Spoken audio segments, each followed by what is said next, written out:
Romanesque is the first of two great international artistic styles that flourished in Europe during the Middle Ages. Romanesque architecture emerged about 1000 and lasted until about 1150, by which time it had evolved into Gothic. The Romanesque was at its wave between 1075 and 1125 in France, Italy, Britain, and Germanic lands. The name Romanesque refers to the fusion of Roman, Carolingian, and Ottonian, Byzantine, and local Germanic tradition that make up the major style. Although perhaps the more stringent advances in Romanesque art were made in France.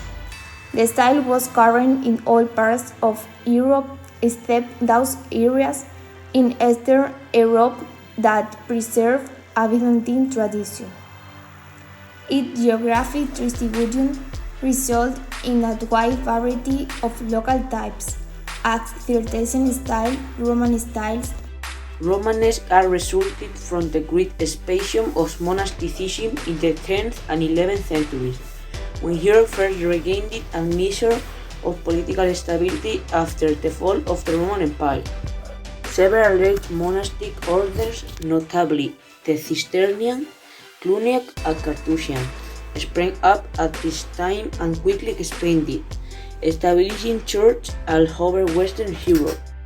Their churches have to be larger than previous ones in order to accommodate increased number of priests and monks and allow access to pilgrims who wished to view the saint relics kept in the church. To fulfill these functions, Romanesque churches evolved the extensive use of a semicircular arch for windows, doors, and arcades, a barrel vault or groin vaults to support the roof of the nave, and massive piers and walls with few windows to contain the extremely forceful outward thrust of the arched vaults.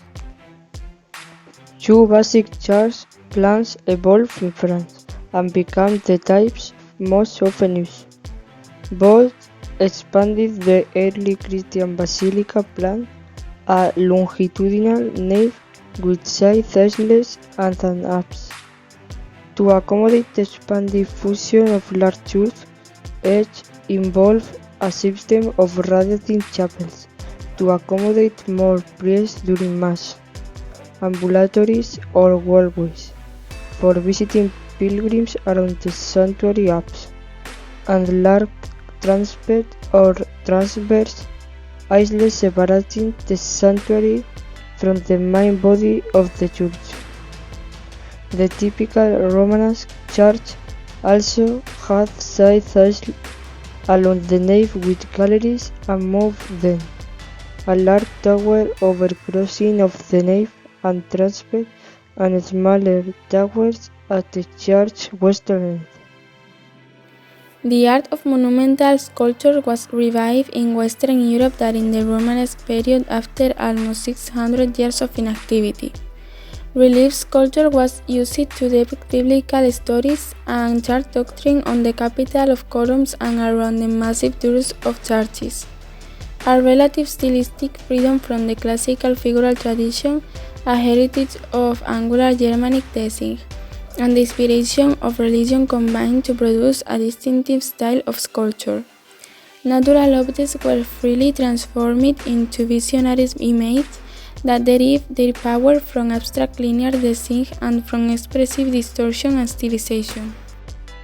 This spiritualized art reveals the Romanesque concern with transcendental evalues in sharp contrast to the more naturalist and humanist sculpture of the Gothic age. Much of the monumental painting of the Romanesque period covered the interior walls of churches. The fragments that survive show that mural painting imitated sculpture style. Both sculpture and painting incorporate a broad range of subject matter reflecting the general revival of learning, contemporary theological works, biblical events, and the lives of saints were common subjects.